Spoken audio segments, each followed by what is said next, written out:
Star Films presents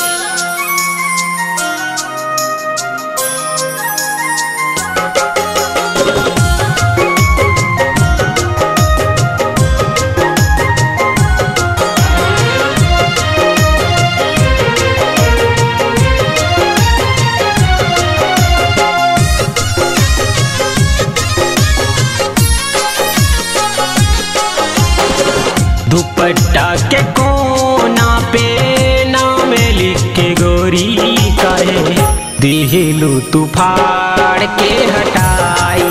ए रानी काहे कैलू तू हमसे बेवफाई। दुपट्टा के कोना पे नाम लिख के गोरी काहे दिलू तू फाड़ के हटाई। ए रानी काहे कैलू तू हमसे बेवफाई।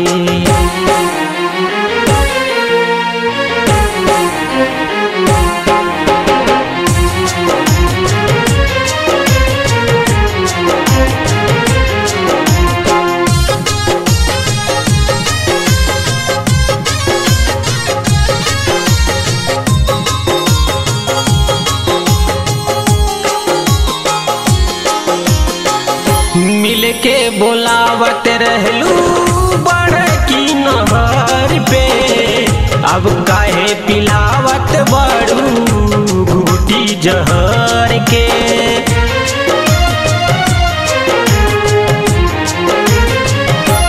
पहले मिल के बोलावत रहलू बड़की नहर पे, अब काहे पिलावत बड़ू जहर के।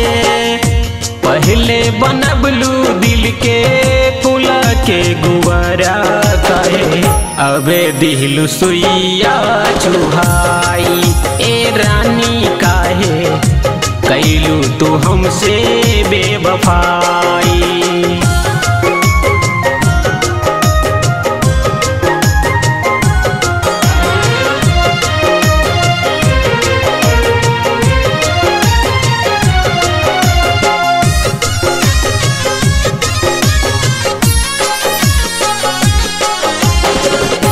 हम तो लगवले रही तोहरा से आस हो, बुझ के भी बुझना पैलक प्यार के पियास हो।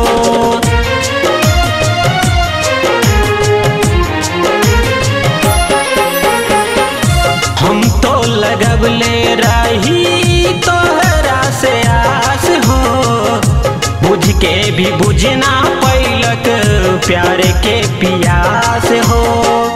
अब तो होठे सूखत बड़े फिर भी तू गोरी काहे चल दिलू मुहे बीच काई। ए रानी काहे कैलू तू हमसे बेवफाई।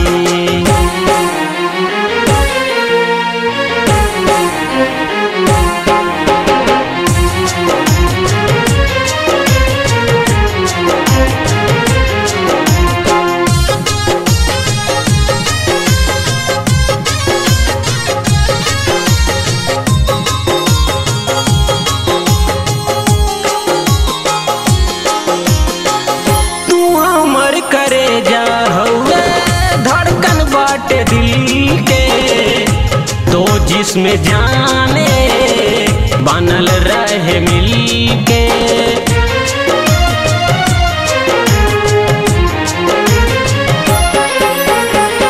तू हमर करे जा हुए धड़कन बाटे दिल के, तो जिसमें जाने बनल रहे मिल के। धड़कन ले जात बाड़ू दिल तोड़ चीर काहे दिहेलू तू जियते मुआई। ए रानी काहे कैलू तू हमसे बेवफाई।